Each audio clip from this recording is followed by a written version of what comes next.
let me use Hell Week. This is a perfect example. Hell Week's 130 hours.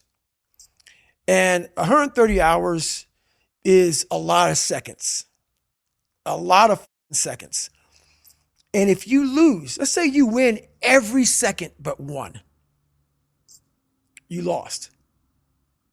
It only takes 1 second for you to lose the whole thing. So the 1 second decision is just that. You're in a situation where life is sucking. Let's say you're in extreme cold water and your life is flashing before your eyes. Every time that wave goes over your head, your thought process is, I got to get the fuck out of this water. And you're in Hell Week. And you're hour one of 130 hours. It's all fun and games, okay? Because at the beginning of Hell Week, the guns are going off. It's like a pep rally. So you're hyped up. And your boys are linked arms and you're getting sprayed. And it's like a pep rally. The instructors are yelling at you. Bombs are going off. Concussion grenades. Blanks from N60s. Yeah, hoo-yah. Yeah, motherfucker. Yeah. But then what they do is they shut that shit off. They shut it off. All that hoo-yah, all that hype, it gets real quiet. And they march you out to that surf zone for something called surf torture. And it's that water, that Pacific Ocean is cold as shit. So no more pep rally. You're now in your head. You're linked arms with, your brothers beside you. You don't know if they're going to be there long or not. You don't care. You think about yourself. You lay back and that first wave hits you. Your mind goes straight from hour 2 all the way to hour 130. You can't process 5 days of this shit. You're now in I gotta get out of here. You're in fight or flight. It's cold. I can't be cold this long. And then this is where that 1 second decision comes in. You forgot every reason why you wanted to be there.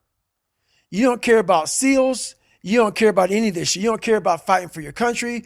You don't care about that gaudy gold trident that they put on your chest. You don't care about any of that no more. All you want to do is go back home. You want the warmth. You may want something to eat. You want your girl to hold you. All those things of comfort are there in that 1 second. And this is where people lose. So what I do in that 1 second, because we all think about quitting, it's hard. But what you have to do in that 1 second is hard to process information during pain. Because that pain takes over and you can't think rationally. You're thinking about fight or flight, save yourself. That's not a rational thought. It's not a thought that's going to get you through hard times.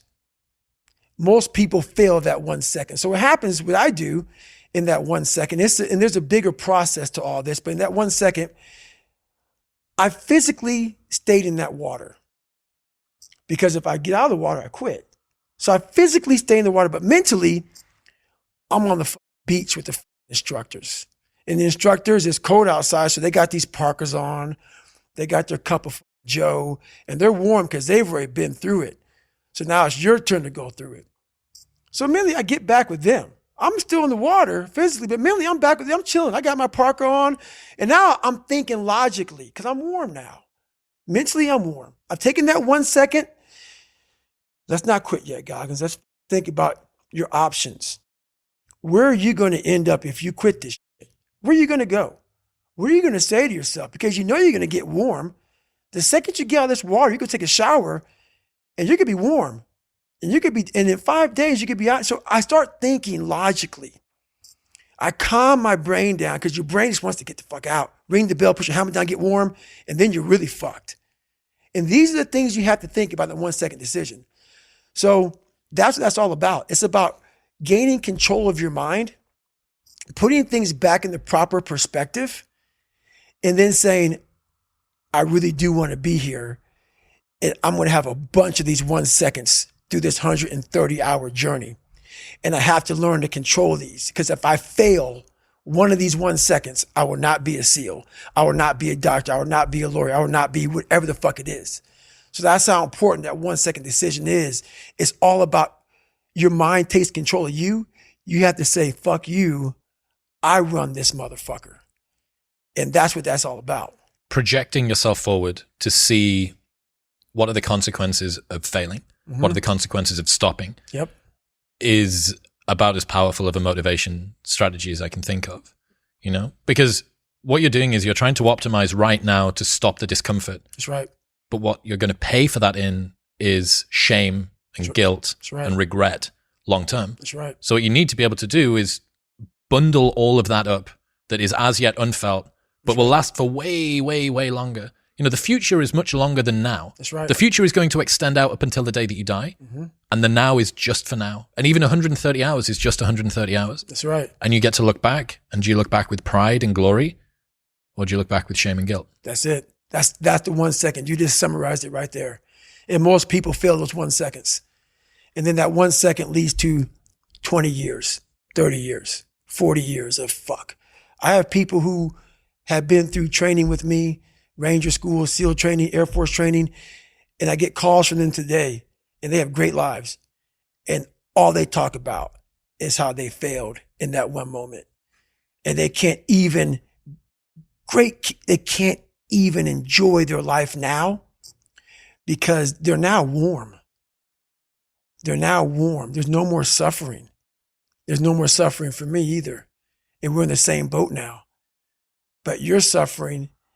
So we're not suffering, but you're thinking about what you could have been. I am exactly what I should have been. And that's where people start to lose it. Because now I realize that in that 1 second. I go through all that. I know how it's going to feel because I failed so many times before. Failure is the ultimate thing, man. I failed so many times before. And that's why I don't look at failure anymore as failure. I look at it as my first, second, and third attempt. So that's what that's all about, man. Well, I mean, you went back to go and do Moab again a second time. That's right. Which is your second attempt. That's right. Had you banged your knee up? It was pretty bad in between the first and the second one. It was pretty bad way before either one of them. Yeah. Yeah. It's been jacked up now for about 20 years. I've seen some gnarly photos of it recently. It looks interesting. Yeah. So all those miles I've run on this thing, it's been a lot of it's been a lot of gut checks. So you go back, you do Moab a second time. Yep. And then you turn your ass into like a hamburger or something as well. So it's not just the knee, it's the ass as well now. Yeah. So at mile 201, we have a good video of it. Matter of fact, Jennifer is like, there's some people up there. So so 201 is a spot where I was really finished in the first Moab. So that was a waymark, a checkpoint for you the second time. So Jennifer is extremely happy right now because I'm there. Yes. And she knows I'm doing well now. I'm doing good. We're going to get through this. And so she's videoing me as I'm coming up this climb on this road. And she goes, there's some people up here who want to meet you. You're doing so amazing. And I said, my ass is fucked up. You need to get the fucking Desitin cream. And it's literally for like 20 fucking miles.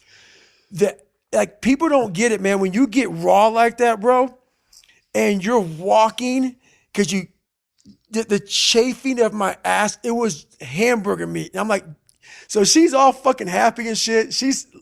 And I just look at her, and I'm gonna put the video up on social media because but she's a fucking trooper, bro.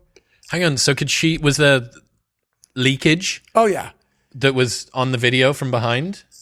So my shorts were absolutely raw dogged. Yeah. So when you pull them down, it's just blood. And so she goes in the bathroom because she didn't know what she was going to see. She has a Desitin cream. She walks in there and I pull them down and spread them open. And I go, put that shit all up in there. So she goes in for the kill. And she's putting this Desitin cream all over the fucking place, man. And you know what? This is the funny thing about it. That's when you know you got a good motherfucker with you, man. When you're that raw and you're that fucked up and she's just like nothing. It was like saying, hey, can you like put some lotion on my back before I go lay out? That's how she was in there, man, getting in it. And that's it, man. Have you considered that might be the most traumatic event of all of the things that you've done in your life, what you asked Jennifer to do that day? No, not at all. She did worse. So that Leadville chapter, when I talk about after I finished, and then the ultra unraveling had begun, when I lay down, So, Oh, that was on the duvet, and you Yeah. didn't know the word duvet. yeah, I know what the fuck How the duvet fuck do was. you not know the word duvet? Blanket, man. Okay, Yeah. fair enough. Out from the streets, we call them blankets. Okay. Anything that you wrap up in is a fucking blanket. Cool. So I'm laying on the duvet, and she's all fucking like about her damn ratings at fucking the Airbnb shit. And I'm literally like, hey, I'm about to shit Fuck, right because here. it's not your place. No. Okay. No. Right. Yes. I can see why she So would be concerned. that yeah. scene was bad. But once again, she like soldiered up. like a crime scene. It was a crime scene. This episode is brought to you by Element. Element is a tasty electrolyte drink mix with everything that you need and nothing that you don't. I've replaced my morning coffee with Element every day for over 3 years now, and I've never looked back. It means I've optimized my hydration, my brain feels better, I'm not getting mental fog, and it's helping me to curb cravings if I'm fasting throughout the day. Even video guy Dean uses it. My favorite flavor is the orange. That in a cold glass of water upon waking feels really, really good. It's a science-backed electrolyte ratio of sodium, potassium, and magnesium, which helps me to feel at my absolute best all day. Also, they have a no BS, no questions asked refund policy, so you can buy it and try it for an unlimited amount of time, and if you do not like it, they'll give you your money back, and you don't even need to return the box. That's how confident they are that you'll love it. Head to drinklmnt.com/modernwisdom to get a free sample pack of all 8 flavors with your first box. That's drinklmnt.com/modernwisdom. Thank you very much for tuning in. If you enjoyed that clip with Goggins, then press here for the full episode in all of its glory. And don't forget to subscribe.